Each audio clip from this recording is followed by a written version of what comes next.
Selamat Datin. So baju biru hari Sabtu. Hari Sabtu kita ada seorang customer lah. So akak dari Perda. So akak jumpa Datin kat mana? Dekat TikTok. Kat TikTok. Mudah tak urusan? Mudah. Sepanjang kita buat semak kelayakan, sampai sekarang Kak Mai ada minta apa-apa bayaran tak? Tak ada. Tak ada. So akak apply 2K betul? So kita kira lah dapat bersih ataupun tak.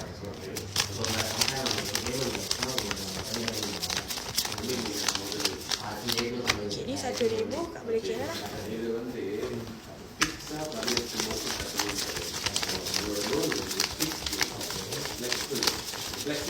Kita ada satu lagi customer kat belakang.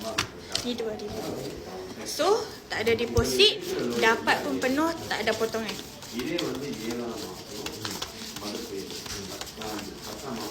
Betul? Cukup. So tak ada potongan semua. Okay, so apa? Yang percaya mari, yang tak percaya bye bye.